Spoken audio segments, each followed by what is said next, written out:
Coastal Kids volunteers. I am so excited. We are finally opening our space up again. However, things will look a little different. So, to make sure that we are doing everything that we can to make sure you guys are prepared, I'm going to talk a little bit about some different procedures, as well as some things that we're just doing a little differently and that look a little different. So let's just get right into it.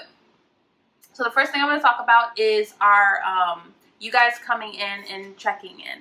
Check-in will now be in one space. You guys are going to go to the main CK check-in lobby, or I guess go in through that door, which is by the elementary area. When you are there, they're going to check your temperature using a thermometer like this. They're going to do a wellness check, and they will also make sure that your hands are sanitized.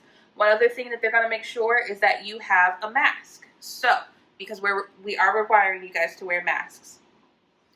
In order to make sure that everyone has a mask, we do have some disposable ones here. So if you forgot yours at home, or if you just don't have one, we do have that here for you. So just let them know at the check-in that you don't have one, and they'll provide that for you. Next thing is we want to go ahead and let you guys know about these signs. That top sign right there lets you know our limit. So right now it says 2 kids and 2 volunteers. We're actually going to make that 4 kids and 4 volunteers. There will be 2 children or 2 infants and 2 volunteers in each of the rooms in this infant area. So that's more so for the parents to know what our limits are. But so long as you know that it's 2 and 2 in each room, then we are good. Underneath that, we have our infant safety guidelines, and that's basically to let the parents know that we're taking every precaution to make sure that our we're being safe and that we're keeping their children safe as well. I do have them posted as well back here if you did want to check it out yourself. On this side, we have our drop off and pick up sign. That is letting the parent know that we just want one parent with the child, in this area, so it's not super duper crowded, as well as when people are walking through the halls and everything like that, because we do want to maintain that distance. And hand sanitizer. So as you're getting ready to pick up the babies, you guys can sanitize and all that stuff, as well as if you have to walk anywhere or go anywhere and you're touching other things, sanitizing your hands is definitely super duper important. So the next thing I want to talk to you guys about is signing in. You guys are going to make sure that you all are the ones that are actually checking the child in, writing their name and information down instead of the parents. We just want to eliminate all the different people that could be possibly touching the pen, just to stay safe. And okay, I'm going to meet you guys on this side, and then we'll talk about some other things.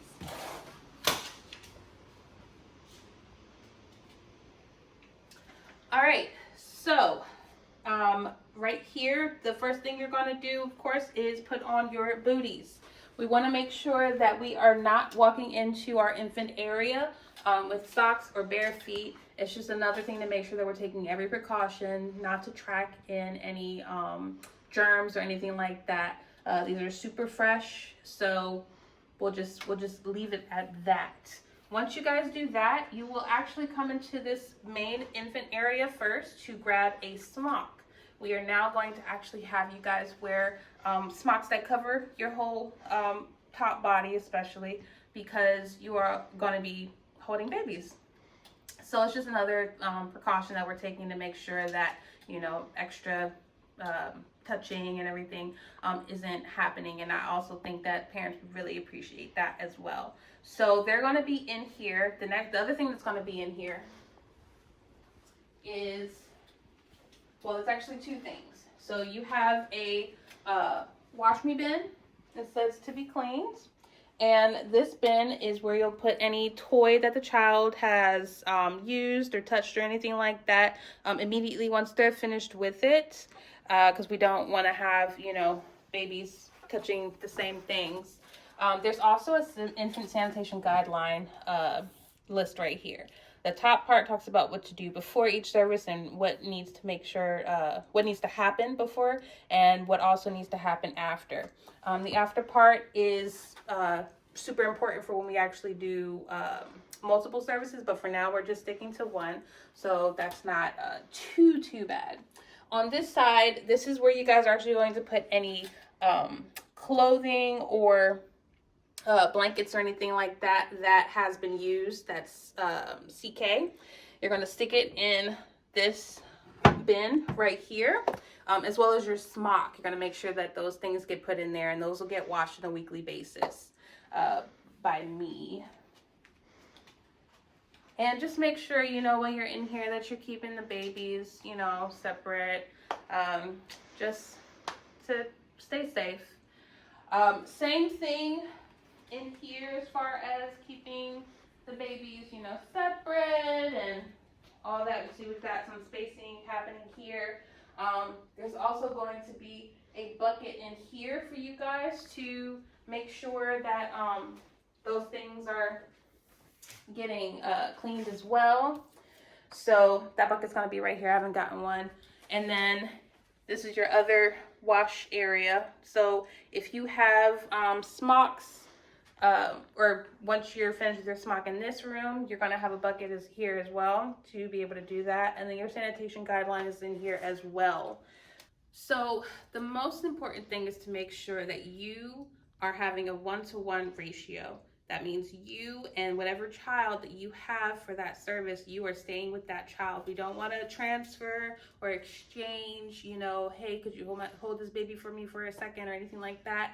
If there's a time when you need to, say, wash your hands really quickly or something like that, we've got these little baby things that you guys could stick them in, lay them on, that could just belong to them for that service. And that's where you can have them while you are washing your hands. And then,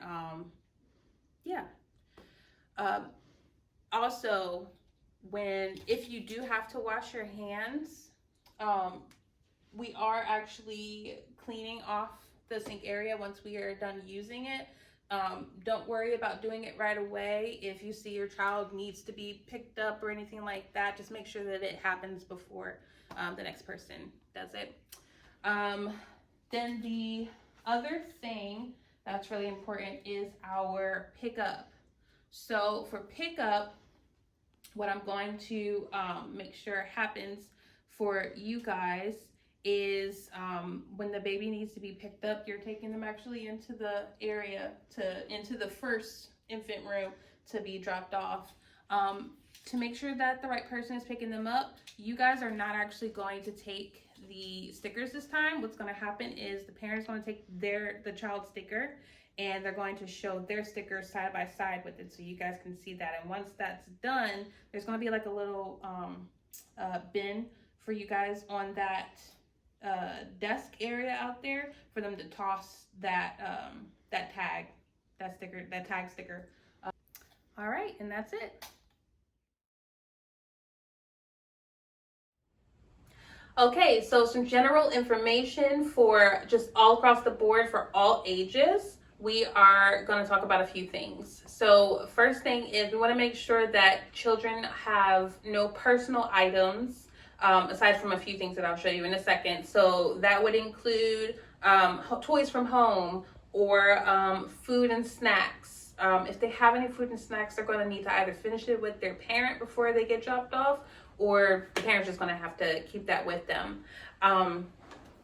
So this would be the only thing that would be allowed. Let me explain that a little bit. So basically, if say a child, especially an infant and toddler area, need change of diapers, change of clothes, maybe wipes or anything like that, they're going to need to be able to fit all of their things into a gallon Ziploc bag. The only exception for food would of course be formula or drinks, you know, if the parent has that for the child. We want to make sure that they have their name on everything, so when they are leaving, we're giving them their stuff as well. So this is just an example of what that could look like. It could have pacifiers in it. That's totally fine. Just as long as it's not like a toy, you know, something that they could play with, because that's just an extra thing that would have to, you know, you guys would have to worry about. We don't want you guys to have to worry about that.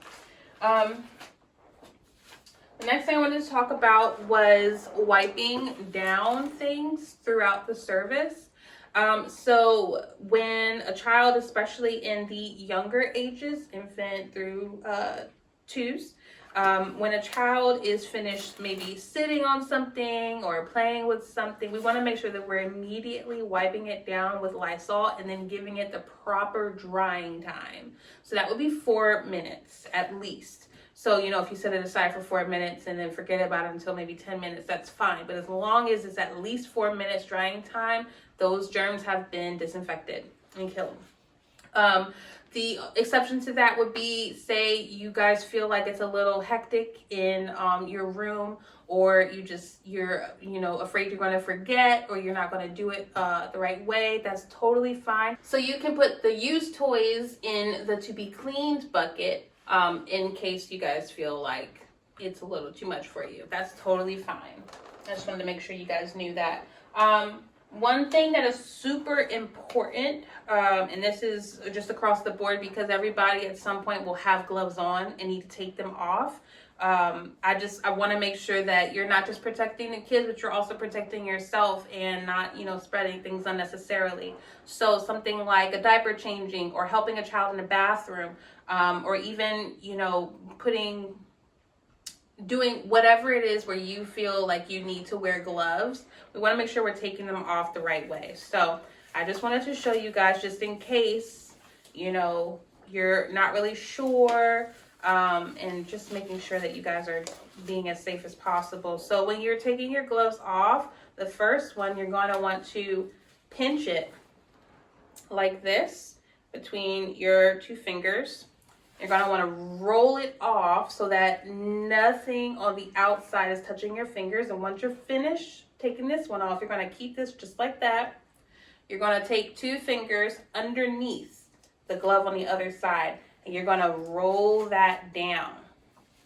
Now, the only thing that's showing is the parts from the inside. Once that's done, you can toss them in the dirty diaper trash that you guys use, the trash can that is in the bathroom, whatever. But that way, all those outside germs are now on the inside, so your hands are free.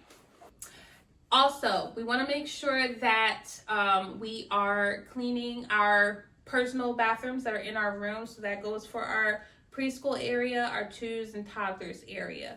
Whenever you are finished either helping a child use the restroom, and that includes them making sure they're washing their hands correctly, you want to make sure you wash your hands correctly. You want to also make sure that you are wiping down the sink area. Excuse me. And also wiping off the doorknob as well for the opening and closing part of that. Once you are finished doing all of that, you want to, you know, give that ample time to dry, and then, you know, the next child, and so on and so forth. So the thing that we want to make sure that we are not doing is using other bathrooms outside of that area, except for emergencies. So in the pre-K room, if a child has an emergency where they need to use the bathroom right away, you feel free to use the family restroom out here in the hallway. But don't worry about wiping anything down, because we actually will have somebody periodically going through these outside bathrooms and wiping those down as well. And that's it.